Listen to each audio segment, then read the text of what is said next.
All right, are we rolling? Yes. DJ, welcome. We have been rolling on the riff. Welcome to Detroit. WRIF. That's right. Riffing on the riff in the afternoon. Right off 8 Big Mile. Dog Daddy in the little can. That's what I am. I'm the little can. Yeah. Right up 8 Mile. Were you impressed when you went down 8 Mile? Slick Willie and the dog dick. What can I say on here? Yeah, you can say whatever you want. Slick Willie and the dog dick on riff in the afternoon. We stopped playing that band a long time ago. We got to figure out who's what and who's who. Oh, yeah. Yeah, 8 Mile. I mean, I'm always. Are you guys a guy? Are you guys? Should I talk to him or just pretend he's not here? Just pretend he's not there. Well, thank God, because he's got weird glasses on and a haircut that I'm envious of. No, I'm a guy. Are you a guy that looks out the window when you're driving? Because I have become the guy that looks at his phone and is working, emailing. Wait, whatever. while you're driving? You're talking about when someone's driving you. Yes. Yeah. That's what I mean. When you're like in an Uber or something. I think I find myself now anytime looking at my phone trying to figure something out to do, as opposed to when I was a kid where you look out the window. Just look out the window, so I got to do it. But this is the year that I'm going to go like to downtown Detroit. I just have never been. Really? I always play Royal Oak at Mark Ridley's Comedy Castle, talking about TJ Miller at Mark Ridley's Comedy Castle. This weekend, tonight, one show, Thursday. We're going to be doing some regal stuff at the Comedy Castle. Come see me joust with my dick in other people's minds. The contest. Thought we wanted to sell tickets. The contest is no contest. Yeah. So I've usually only stayed in Royal Oak because it's kind of nice. Yeah. And there's sort of a nice hotel that they put me up at. I said I've got to go down there because the biggest Detroit thing I've done is go to Buddy's Pizza, the original. Yeah. And so I got to do something a little bit more culturally relevant, going down there to see what's happening during the day. I'll bring a gun. I can get a hold of a gun. I don't want you guys to think I've been walking around Baltimore without a gun.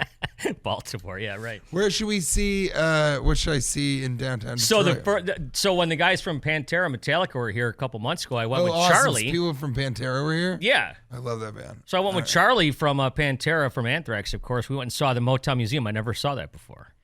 Really? Yeah, that was pretty cool. But just downtown is really cool with the Little Caesars Arena and Ford Field and Comerica Park. There's a lot of stuff happening down there. I gotta see. Is there like a place where you can walk around? Oh yeah. Or is it spread apart? Kind of. All the stadiums are right next to each other. Wow, that's crazy. It's kind of like Denver where I'm from. Yeah.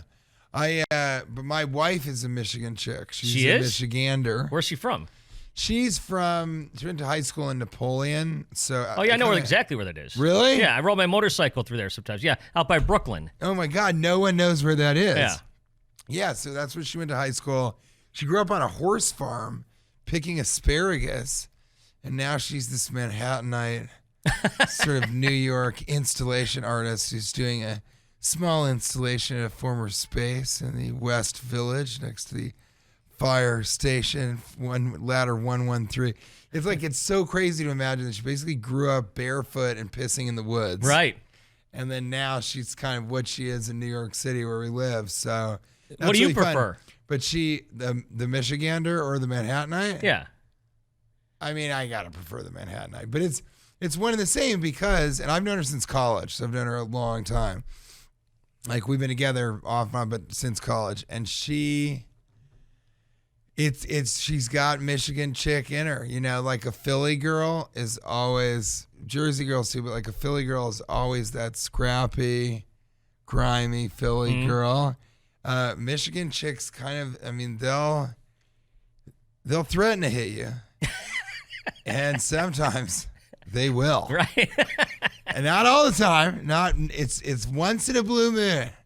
But that is true. Yeah, I mean, these are tough women who have pretty tough inclement weather. And then these guys that are wearing hats like yours, just walking around punching walls. That's because you forgot to get dinner that night. No, I mean, I think there is something really to that because I travel so much, so I know what the difference between a girl from Wisconsin and a girl from Michigan is because I've spent so much time with these different women. Maybe at a time, just a couple minutes interacting with them, but you get Yeah, I've had just long conversations with people all over the country. It's so cool. It's one of the most interesting things about my job, because when you do things in Hollywood, you really just see the people from Hollywood, and you're in California, and if you're not in so you don't really get to know America at all. You're performing for them. The movies and television that you do, those will go to them, but you're not really interacting with the rest of the country. And so, I mean, I'm not going to take it dark because I can go the other direction right away. But like, I kind of knew Donald Trump was going to win the first time. I just sort of knew it, and everyone in my bubble of New York and California was like, there's no way. Denver, my family kind of lives in the center of Denver. It's very liberal. It's centrist also, but it's just, and I kind of was like, I've been all country. over. Yeah, I've been all over. Right. Yeah. And Denver's a pit stop. Right. No, but I've been all over, and I just know America. And my wife always is like, that's not true. You're just talking to fans. You have a sample bias. And I'm like, bro, you know me. I just will start talking to a Waffle House waitress for an hour. Yeah, right. That's who I am. And so it's been really interesting to kind of like learn so much about all of these different places. It's really one of my favorite things about being a stand-up comedian. What I don't like about it is that I lost my hat somewhere in the airport. Oh, and that sound means that my hat has been found. Let's take a quick look. No, it was just a handsome man going into my apartment after I've left. Okay, there you go. This only gets better. Right. No, I lost my hat, this great hat that Kate got me. And it's just true. You lose things. My fucking phone, the screen cracked. Yeah. Here's the great part about this. I didn't drop it. I just took it out. Somehow I came out of my pocket a minute. It was fine a minute ago. And I take it out and the screen's fucking cracked. And I'm just like, I know this is collateral damage. I understand that for a man who travels this much.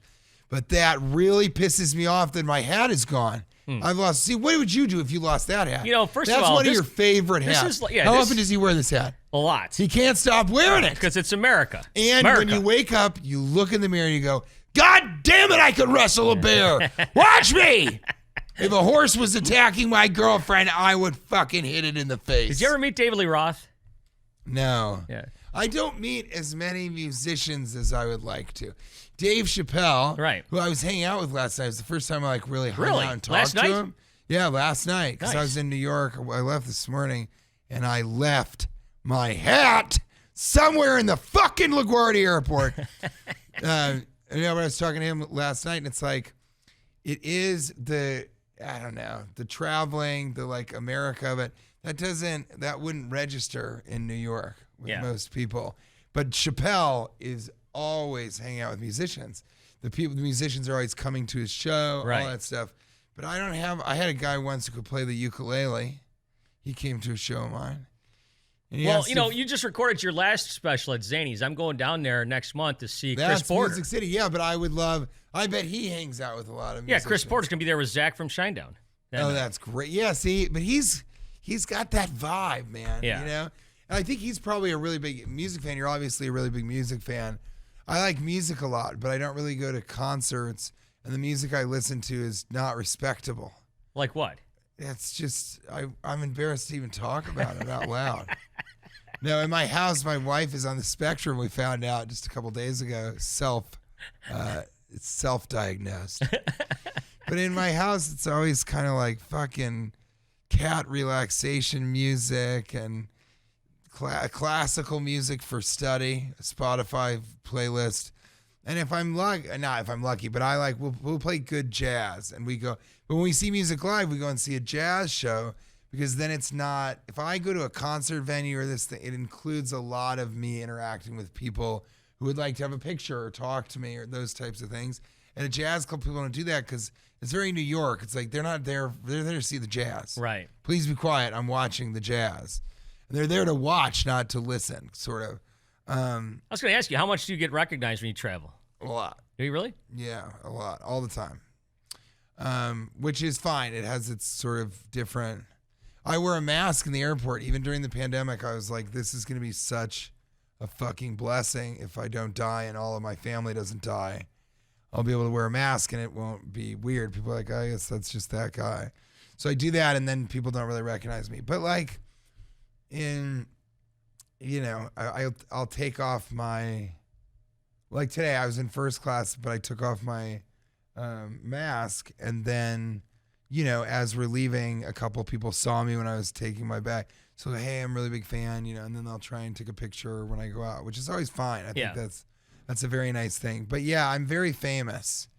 I actually kind of talked to Chappelle about that, because there's such a difference between fame and kind of notoriety, and they sort of don't mean anything either way. But we talked a lot about how the general public just really loves you. They kind of, most everybody you meet, I've met really only 2 or 3 people that were like immediately wanted to like be mean to me or something. But everybody else is just, they're so dazzled by the fact that they're meeting a celebrity. Right.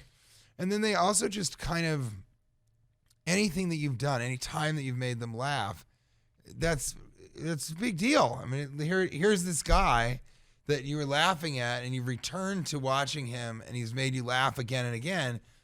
That's really a nice, they're like, thank you. So I'm not a dramatic actor from Requiem for a Dream where like I portrayed the heroin addict who had to cut off his own arm after his girlfriend became a whore for this pimp.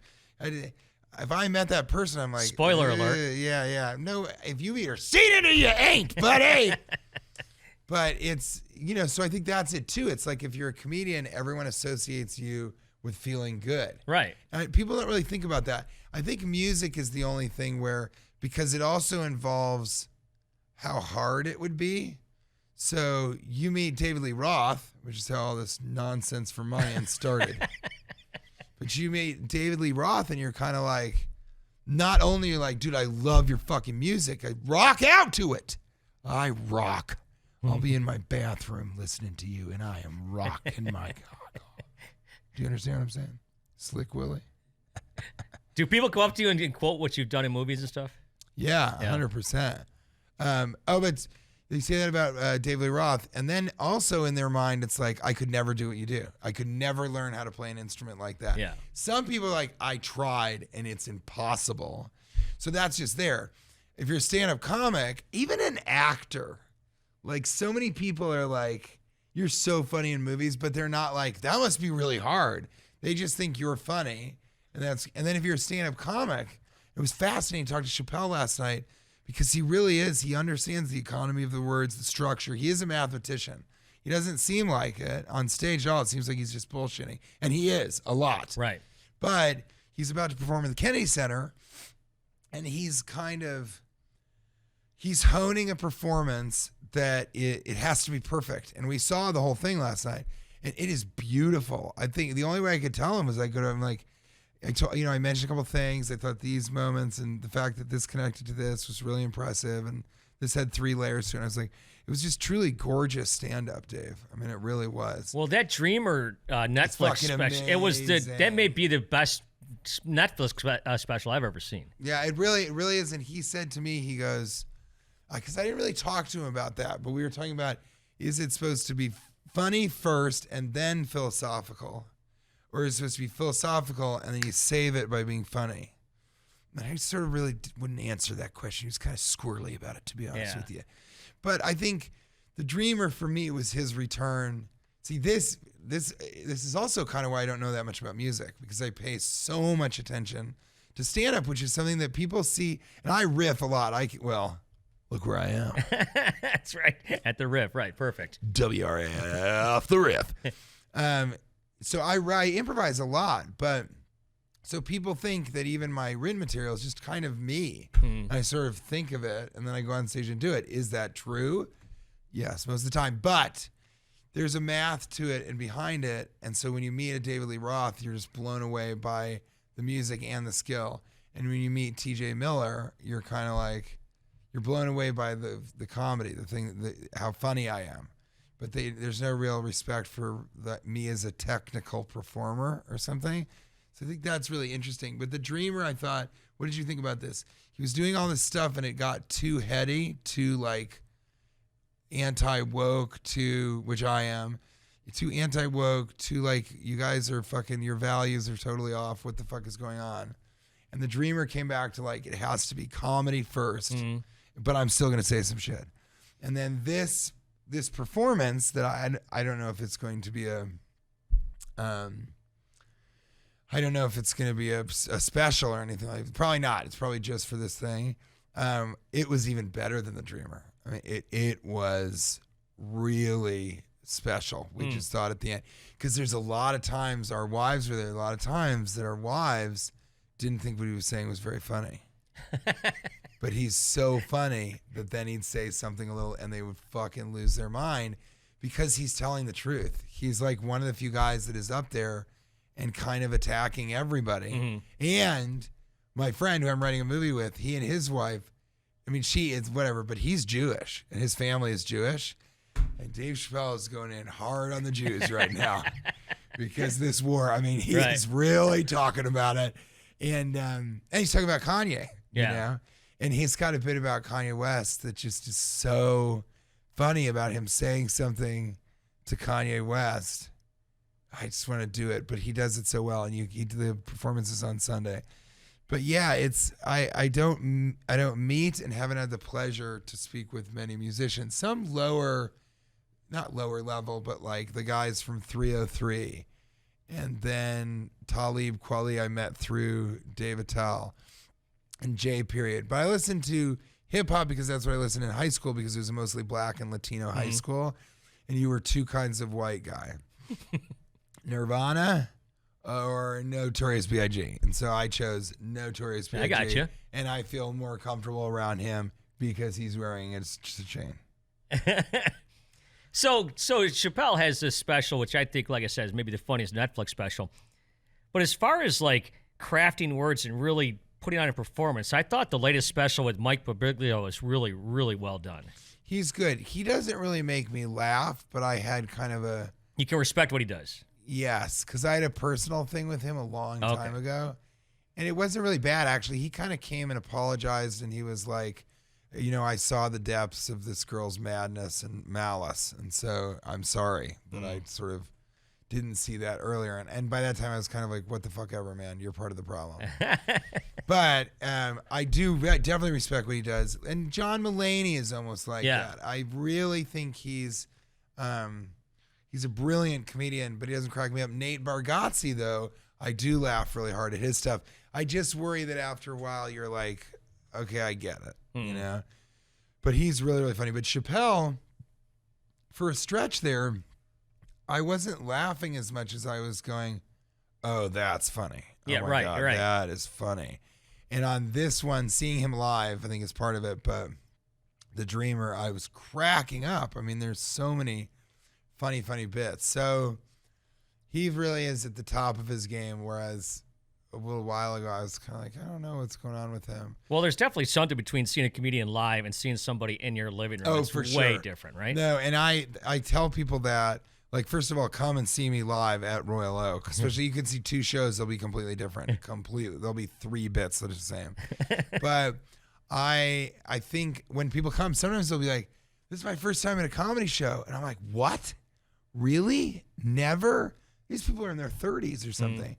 I go, you've never been to... I've been to a fucking escape room.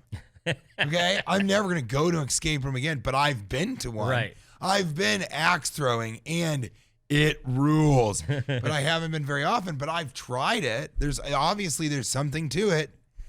And they'll say, it's my first time, and I'll go, isn't it amazing? And you can kind of tell, like, yeah, it is amazing. I go, all these strangers, you don't know them, but everybody's laughing. Their focus is on one thing. And you really can check out if you turn off your phone.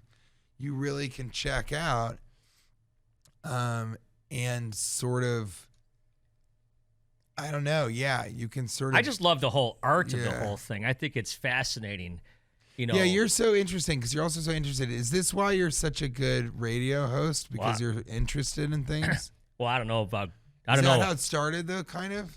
That you wanted to know about people? Because you do radio, but when you're doing this, you're really asking the person all about them. Well, I think that I've wanted to do stand-up for many, many years, and I've just never done it. And I want to do it not because I think I'm funny, but because it's a challenge. But then you've got to do it. I know it. Everyone says that, and one day I'll do it. I just never feel like I'm prepared. This is my problem. Well, look how unprepared I am. I don't even write fucking material. No, I think that, how do I say this? I think that like my response to this is never what the person wants to hear, but it's always the right response. Cause I know, obviously, go and do it next week. Right. Just find an open mic, set the time, and then go and do it. And a guy said to me when I was really young, I go, what's your advice for a comedian? He opened for Orny Adams. Or this guy, Buddy, who's so funny. And I go to him, hey, I'm a young comedian, like an aspiring comedian. And I'm just like, I'm in an improv group. And I go, but what advice would you give me? And he goes, just go up there and bomb. Just go up and bomb as much as you can. And I was like, this guy's either fucking with me or he's the stupidest comedian in the world. That's not what you want to do. You want to kill. Right. And what he was saying, and it was just a failure to communicate, is go up there and just expect that it's not going to go well and find out that it doesn't matter. If you completely eat shit, then, boy, I'm cursing a lot because I did a 54 station radio tour last week. Really? 54 interviews in 4 days. And you can't really we're cuss honored to on have you radio. here in studio then. Well, and I wasn't in any studios. And I couldn't cuss on like 99% of them. So I'm sorry if I'm being a fucking You're fine. mouth. God damn it.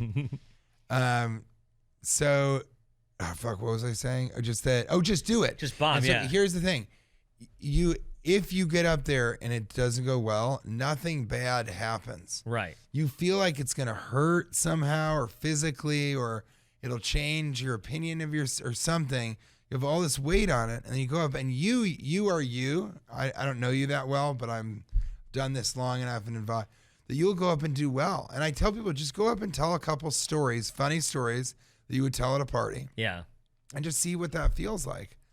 And the reason I say go and do it next week, or just set a date and do it, which is what I had to do, and set a date and do it, and you'll like be a different person because you'll no longer be a guy who's always wanted to do it. People tell you that you do it. You're so funny. You've never done stand-up. Are you serious? Oh my God, you'd be hilarious.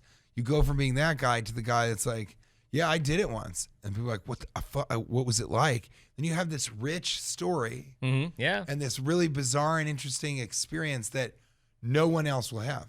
You will not, nobody that you've ever met that's not a stand-up comic will go and try stand-up comedy. I'm hoping that changes. I foresee a world, I think it's coming, where doing stand-up comedy is as easily accessible as buying a guitar and just being a guy who like learned I know a couple songs on the guitar. I've done stand-up every so often. I got like 5 great minutes. You know, it's funny, but it's not I don't want to become a comedian. I think that one day it will be like that because, and I don't know why, I'm interested to see what happens to stand-up if live performance is kind of going the way of like traditional theater. But stand-up is pretty hard to replicate, and it's such a fucking adrenaline shot to you. Right. You feel so good after the show, and the whole way home, you're like, that was so funny. Oh my God. I'm like, you know what though? I didn't like the second guy as much. Really? I thought the second guy was even funnier than TJ, man. It's such an involved and again, like rich, enthralling experience. So I have a lot of confidence in it, you know, until AI sort of replaces me with a hologram that goes, Skinny Willie and the dog dick. Yeah, that's what's going to happen, right? It's me, AI, on the radio, riff. Hey, a couple more things here for you. WRIF. Of course, the Comedy Castle coming up this weekend, and you got your smooth peanut butter, which I'm a crunchy peanut butter guy. What? But yeah, exactly. It's got to be crunchy. My wife has tons of crunchy peanut butter at the house just for me. Well, you know what? I'll send you some. Oh yeah, that's right. You got some merch. Do you have pens and Yeah. You're We'll supposed to take be the engineer. we'll take care of it. Yeah, we'll get it done. But yeah, you got your merch with the peanut butter. But So there's one thing I wanted remember, I'm going to send you guys peanut butter. to. Okay. You just got to try it on the air. Okay. All right, that works. You're gonna love it. I have my own line of peanut butter, but yeah, Smooth Peanut Butter is my first like real comedy album that I just dropped. Yeah.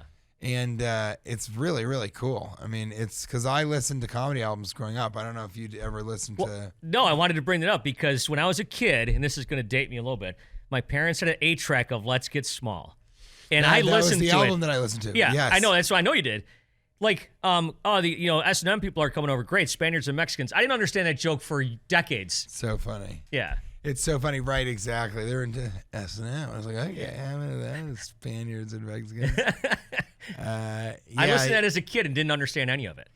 Yeah. Over and over Well, and over. you understood the Let's Get Small, I Got Tiny, but it was so silly, the entire thing. And I don't know. I just loved it. One of my favorite bits of his was he would go, you've been listening to all the things they've been saying about me. So you think I'm a rubberhead. Oh, yes, that's right. You probably think all rubberheads are the same. All rubberheads slap fish. Is that what you think? You probably want to call me a rubberhead, don't you? And the audience is like, yeah. And he's like, you want to call me a rubberhead? And they go, yeah. And he goes, well, then go ahead. Call me a rubberhead. This all audio. And they all go, rubberhead. And then you just hear, you don't see anything when you hear, and you're like, what the fuck did he just do? Right. You have no idea. Theater of mind. Theater of mind. So we have some of that stuff on my album for sure. Now, I'm a lot older than that. you, but I saw Raw in the theater. That's amazing. Yeah. My friends and I all went and saw it, yeah. Wow, that is so cool. Was it great? Awesome. I mean, He's all so that stuff. funny, yeah. Eddie Murphy was like, he's like kind of lived two lives if you think about it. Totally. Yeah. So is Steve Martin. Steve Martin's lived like 3 lives. But yeah, Well, Steve Martin's always kind of done his thing. Eddie Murphy did his thing, and then he changed over to something else. Yeah. Now he does like kids movies and the stuff. But you know, so did Steve Martin. Steve Martin was in Cheaper by the Dozen. That's he was right, in Parenthood. And he doesn't do stand-up anymore. And then he was a musician, and he was, releasing banjo music stuff. And he was also a playwright and had a couple successful plays on, like, Broadway and shit, or off-Broadway. So he is truly a polymath, kind of can do it all guy. He can do a lot of things. And play the banjo is just incredible. It's such a hard instrument to play. I think David Lee Roth would have a little tough time plucking on the old Joe. Well, maybe David Lee Roth will be at the Comedy Castle this weekend. Anything else to plug besides that? You got anything coming down the pike here? Smooth peanut butter. You can stream anywhere. Please buy my line of peanut butter and my line of hot sauce. Yeah, hot sauce too, yeah. On Amazon.com or my website, tjmillerdoesnothaveawebsite.com. It's fun to follow me on Instagram at Teenage Millionaire. I can be found most places as not TJ Miller. And subscribe to my YouTube channel because I have like 4 YouTube specials on there, and 3 of them are improvised. One at the Stanley Hotel. Yes, that was awesome. The inspiration for The Shining, that scary movie. And then one called the Spokane Special, which is just, I did an hour on Spokane and then cut it down to 37 minutes, and it's fucking hysterical. And if you don't live in Spokane, you don't get any of the references, but somehow that makes it funnier. And then I did a crowd work special at the Blue Room in Springfield, Missouri. And then I have my like actual stand-up special, Dear Jonah. You should go and check that out. It's very, very funny. And so, yeah, I kind of, I don't know, I'm like doing a lot of stand-up. I have 2 more specials in the can that I'm going to bring out. Cool. Where were they at? One's in Tampa called The Philosophy Circus. And the other is in San Diego called The Gentle Giant. So those are both really cool. I got to cut those together, though, because I'm also doing, can you guys tell that I do just a couple of things? I'm also doing the first, are you cryptocurrency guys? I am not, no. I'm doing the first stand-up special as an NFT. And so those I know the Avenged Sevenfold guys are all into that stuff. Yeah, see, I would believe that. Exactly. Yeah. It's a pretty advanced thing. It'll be the first NFT comedy special ever in the history of the world. But I just like that shit. I'm a big cryptocurrency guy, big Bitcoin guy, mostly Bitcoin. And, so it's really a fascinating sort of world. And so I'm doing that in April. But yeah, it's just been working on this Christmas movie. But that's all, just follow me online. You'll see a lot of stuff. But most importantly, come see me live. That's right, yep. All the dates are on tjmillerdoesnothaveawebsite.com and Royal Oak. That's right. Yeah, it's the Comedy Castle, Mark Ridley's. Comedy. Yeah, that's exactly right. Well, TJ, thanks so much for stopping by the station. Now, what about you? Will you plug some things? Yeah. Okay. Plug everything, yeah. No, what about you? Oh, I'm just interviewing TJ Miller. That's my plug. What I'm else? interviewing Mike from Nickelback tomorrow. There it is, Mike from Nickelback tomorrow. That's right. Are you going to ask him how his band has become kind of a punchline in certain They got a movie circles? coming out. Something I can't remember exact name off the top of my head. Something like Why We Hate Nickelback or something. It's coming out like next week. That's amazing. Yeah. Oh, I'll definitely watch that. Tell him I said I've never used Nickelback as a punchline. Okay. Will you just please tell him that? I always go with John Mayer. That fucking loser. I just heard he had an orgy with some hot chick, so we'll talk about that some other time. Yeah. Wait, John Mayer had an orgy? I just heard something. Some Hollywood actress just came out and talked about that. Well, we would be doing orgies if we were John Mayer. Yeah, right, exactly. TJ, thanks so much, brother. Not us three. No, that ain't happening. We at all. would be having an orgy together, just the three of us, if we were John Mayer. That's All right, actually true. Will. Because John Mayer would have an orgy with two other John. Will, just stop. Two other John Mayer.